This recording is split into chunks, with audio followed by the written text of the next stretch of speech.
What's up, everyone? Today we have the Vivo Y17s for unboxing.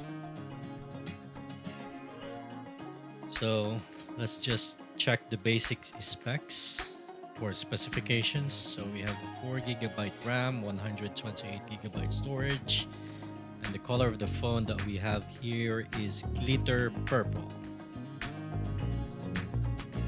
So this phone was launched in September.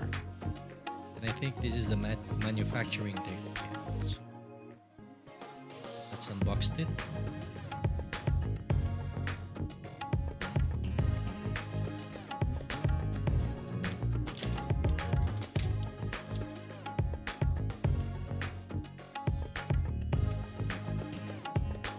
We have a basic cell phone box here, so it's just plain white with a little bit silver. Let's get the phone out of the way first. Purple.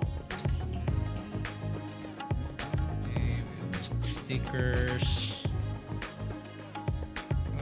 So we have our popular condom case. We have a manual, instructions on how to use. If you need that, it's there. Quick start guide. It's here if you need it. We have a power cable. So it's a USB-C. And a large power brick. So this is 15-watt charger, I think. So we have our toothpick. So yeah, we have a reusable toothpick here. Good for the environment, guys. Let's get this out of the way. Go check the phone.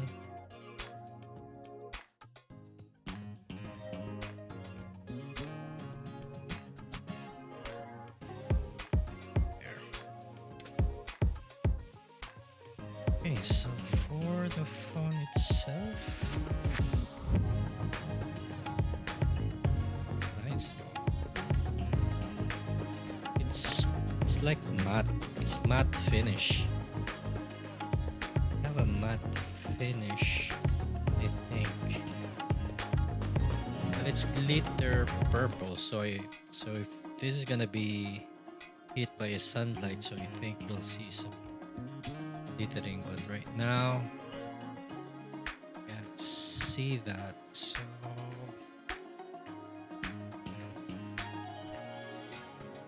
what we have here is a 50 megapixels rear camera and a 2 megapixel depth camera, so depth sensor, I think.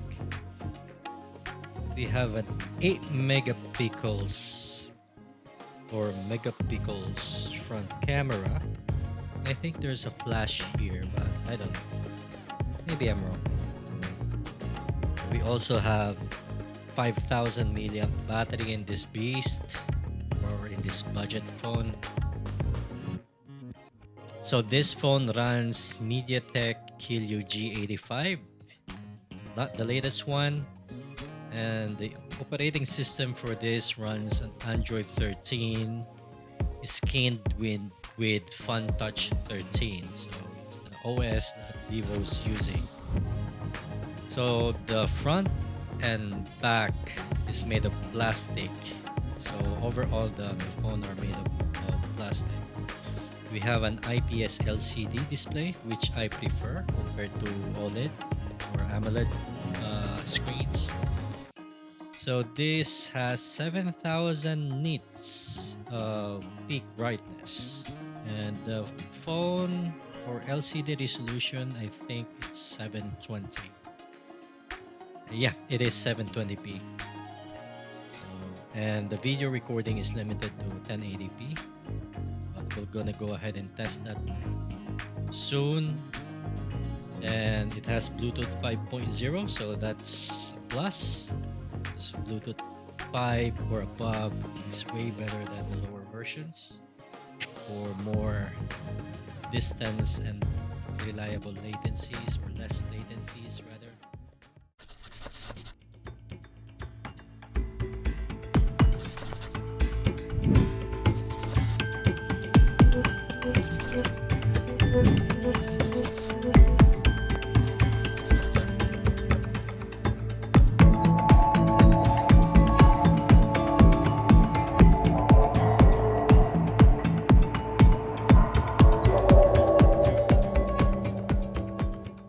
Now let's get into it.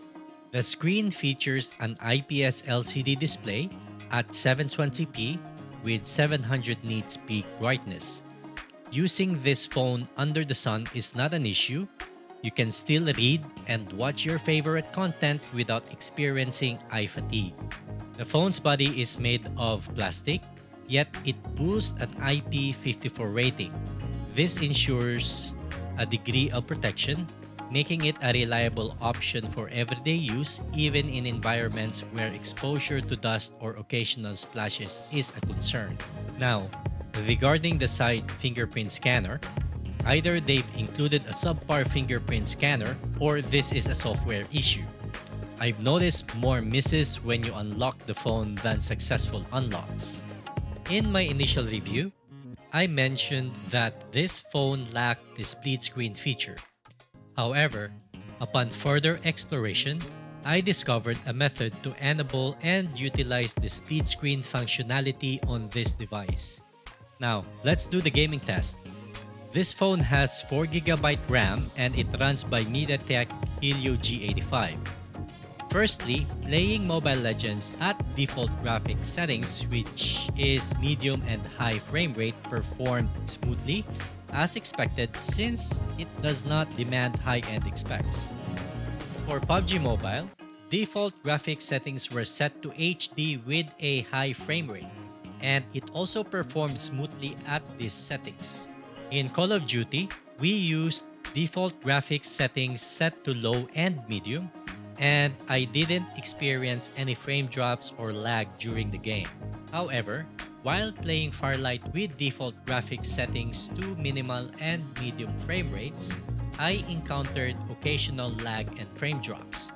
To achieve a smoother gaming experience, I recommend adjusting the settings to the lowest possible configuration, which should help minimize or eliminate these issues, providing a lag-free gaming session.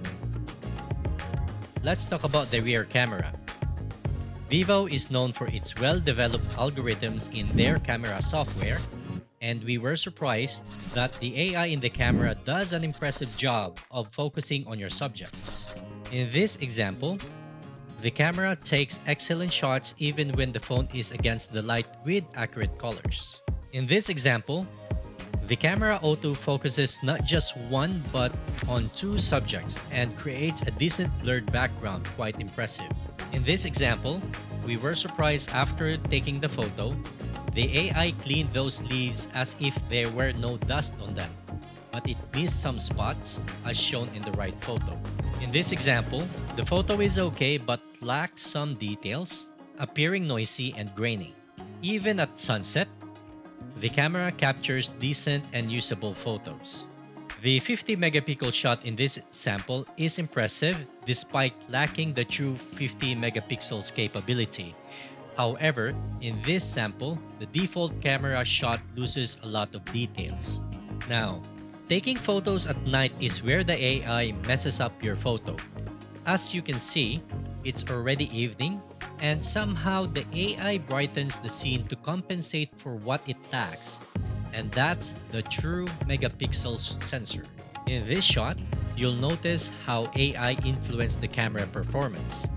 It brightens the subject but loses color accuracy and manages to brighten the sky. In comparison, the iPhone 14 Pro takes accurate and sharp colors even when the photo was converted to DNG file to JPEG. Even with the 50 megapixels camera, it struggles to take decent photos at night, so you need to use the night mode. as shown in the example. Taking photos with the front-facing camera has its struggles. In this sample, somehow the background is washed out and the subject appears to have lighter skin tone. With this sample, we have decent lighting and the front-facing camera performs well. So we are testing this Vivo Y17s front-facing camera with plenty of lighting. This front-facing camera doesn't have any problems, so it's actually handling the video quite well.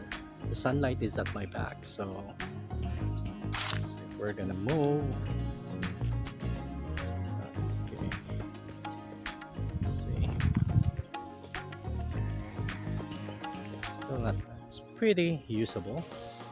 It's pretty impressive actually. And we're also testing the mic. So if you're gonna vlog during morning, we're gonna use this during morning for vlogging using the front-facing camera, you're not gonna get disappointed. So let's go in the shade. Now we're shaded by the trees.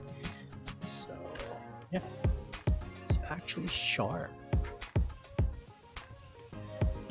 Impressive. However, the front-facing camera's performance at night is subpar compared to other smartphones in the market, some of which are more affordable. I wouldn't recommend using it for nighttime vlogging due to its limitations in low light conditions. Recording video with this phone is okay. It records 1080p at 30 frames per second. That's why you might notice ghosting when moving.